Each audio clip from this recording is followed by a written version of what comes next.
Vamos lá. Porque a nossa luta não é contra sangue e a carne, e sim contra os principados e potestades, contra os dominadores deste mundo tenebroso, contra as forças espirituais da maldade das regiões celestiais. O tema do meu sermão hoje, dessa mensagem, é batalha espiritual. Qual é o tema mesmo? Batalha espiritual. E nós lemos aqui bem claro, porque a nossa luta não é contra sangue e nem carne, mas sim contra os principados e potestades, sim contra todo o inferno, contra todos os demônios, contra toda a obra das trevas.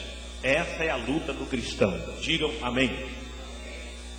Há uma luta constante, irmãos, entre a carne e o espírito. A carne, com tendências pecaminosas, luta constantemente para nos manter distante de Deus. Me escute com atenção. A carne luta incansavelmente para nos manter longe de Deus, para nos manter no erro. Enquanto isso, o espírito, com tendências de pureza, com tendência para o divino, luta incansavelmente para nos manter na presença de Deus. E esta luta é uma luta constante. Quantas vezes, por exemplo, nós sentimos ódio, sentimos rancor, desejos de vingança com aqueles que nos aborrecem? Pare e comece a analisar quantas vezes pensamos em desistir, quantas vezes pensamos em pegar alguém que nos ofende. Mas eu quero dizer nesta noite, nós precisamos parar, analisar e chegar à plena conclusão que a nossa batalha não é contra carne e sangue, mas sim contra o poder das trevas. Quem está entendendo, fala amém. Quem está entendendo, diga aleluia. Quantas vezes nós sentimos tanta antipatia, que em pensamentos praticamos tantos e tantos erros? Digam amém.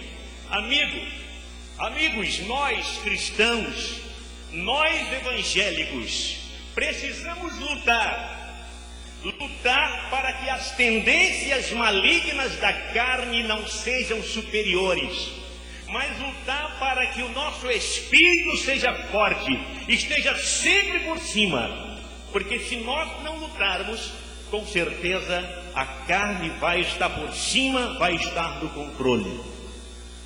O homem sem Deus, a mulher sem Deus, o seu espírito é fraco e a sua carne é forte.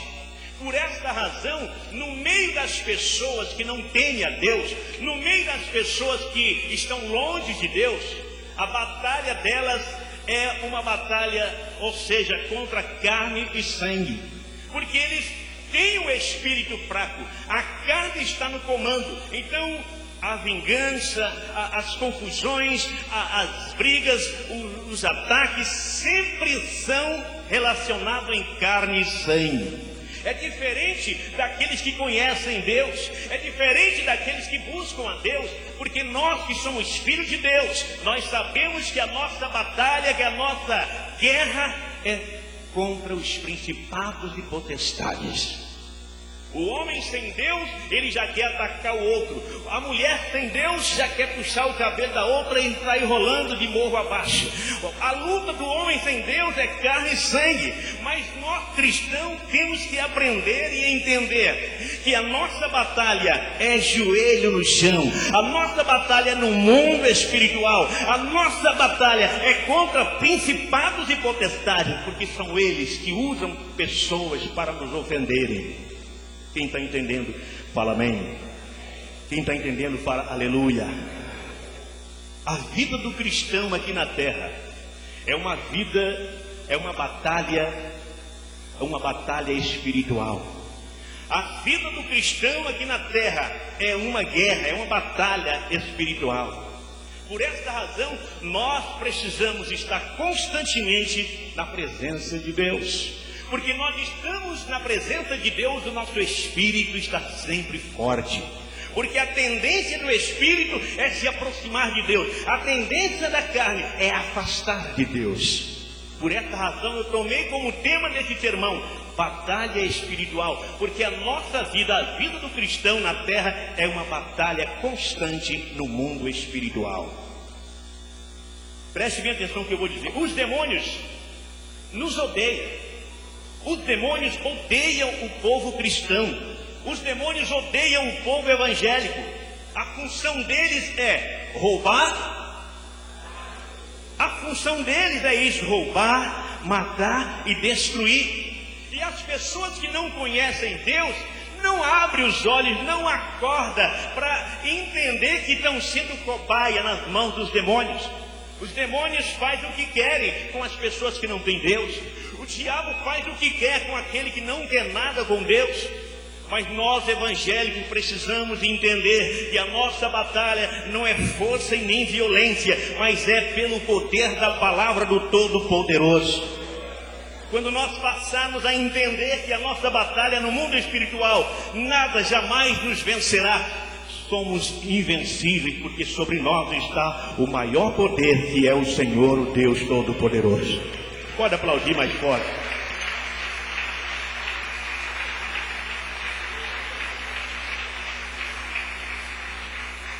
A Bíblia Sagrada, a palavra de Deus, nos relata no livro de Marcos, capítulo 5. Lá deixa bem claro, fornece uma mensagem que deixa bem claro que o mundo espiritual é real. A Bíblia diz, no livro de Marcos, capítulo 5, que havia na região de Decápolis um homem que foi brutalmente possuído por uma legião de demônios. Você já conhece a história. Esse homem foi brutalmente possuído. E ele ficou tão terrível na região de Decápolis, porque Decápolis é uma confederação de 10 cidades. Decápolis, 10 cidades. E em todas aquelas cidades as pessoas sabiam desse homem. Sabia que esse homem era perigoso. Ninguém se arriscava a passar num determinado caminho sozinho. Sempre mais um, ou 3, 4 ou 5. À noite, ninguém se atrevia a deixar a porta aberta. O pessoal ia para casa mais cedo, porque aquele homem era um tormento na região de Decápolis. Aquele homem era terrível e as pessoas tinham medo. Naquela época era bem diferente dos dias de hoje. As pessoas, elas se trancavam mais cedo porque não havia a ciência de hoje. Não havia tanto conhecimento como nos dias de hoje. Não havia isso que se chama de luz para iluminar a noite. A luz da época era candeeiro, lamparina, etc. E então as pessoas tinham que ir para casa mais cedo, porque chamava aquele homem o louco. Está solto. Nós não sabemos de qual cidade está da região de Decápolis. A Bíblia diz, se você lê em Marcos capítulo 5, que esse homem ninguém conseguia manter preso. Ele era o homem que arrebentava as algemas, era homem que despedaçava as correntes, era homem que as cadeias não seguravam. Esse homem era um terror na região de Decápolis. Foi preciso um exército ir atrás daquele homem, pegar e levar para longe de Decápolis. A Bíblia diz que um exército levou aquele homem endemoniado, algemado com algemas bem fortes, com correntes fortes, grossas nos seus pés, e levaram aquele homem para uma ilha chamada Ilha de Gadares, que a Bíblia diz Ilha dos Gadarenos.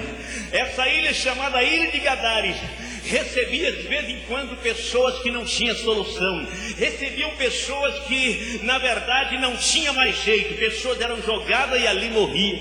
E esse homem foi lançado na ilha dos Gadarenos, e ali ele passou a viver. A Bíblia diz, nos sepulcros, ele passou a dormir ali nos túmulos. Aquele homem passou a viver uma vida miserável, possuído por uma legião de demônios. A Bíblia não nos relata o que aquele homem comia, o que ele fazia para sobreviver naquela ilha, mas ali ele estava vivendo.